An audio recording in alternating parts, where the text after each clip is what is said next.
সুপ্রিয় দর্শক, আশা করি আল্লাহ রাব্বুল আলামিনের অশেষ মেহেরবানিতে ও দয়ায় আপনারা সবাই ভালো আছেন। আমিও আপনাদের দোয়ায় এবং আল্লাহ তাআলার অশেষ মেহেরবানিতে ভালো আছি ভিউয়ার্স। আজকে শত্রুকে কিভাবে নিপাত করা যায়, আজকে এমন একটি নকশা আপনাদেরকে দেব। শত্রু একবারে নিপাত হয়ে যাবে। আর ভিডিওটা সম্পূর্ণ ধৈর্য সহকারে দেখবেন। যদি ভালো লাগে চ্যানেলটি সাবস্ক্রাইব করে পাশে থাকবেন। এই শত্রুকে নিপাত করার জন্য আজকের এই বিদ্যাটা সাথে সাথে কাজ করব, কাজের ফলাফল দেখতে পাবেন। এটা একটা লজ্জাতুন্নেসা নামে একটা কিতাব থেকে নেওয়া। ওই কিতাবটা কিন্তু অনেক পাওয়ারফুল। কাজ করবেন, কাজ হইব। কোনো খারাপ কাজে আপনি ব্যবহার করতে পারবেন না। এটা একটা সম্পূর্ণ ভালো কাজ।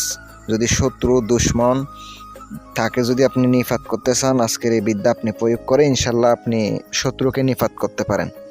যারা প্রয়োজনে যে কোনো সমস্যার সমাধান করতে চান, দেশ কিংবা দেশের বাহিরে থেকে যোগাযোগ করবেন স্ক্রিনে তাকানো মোবাইল নাম্বারে। যে কোনো কাজ গ্যারান্টি সহকারে করে থাকি।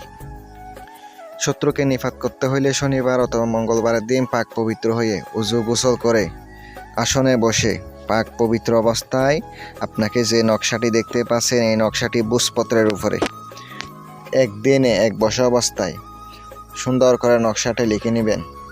লিখে নেওয়ার পরে শত্রু চেহারা কল্পনা করতে থাকবেন। যদি আপনি পারেন এটা সুন্দর করে সাথে রাখিবেন, নাম লিখে দিবেন। একজন শত্রু হলে আপনি তাহার বাবার নাম লিখে সুন্দর করে নিজের সাথে রাখিবেন। দেখবেন শত্রু নিপাত হয়ে গেছে। সে আপনার উপরে আর কোনো দিনও কথা বলতে পারবে না। এটা আমি গ্যারান্টি দিলাম। কাজ করেন, অবশ্যই উপকার পাবেন। আমি সবাইকে অনুমতি দিলাম।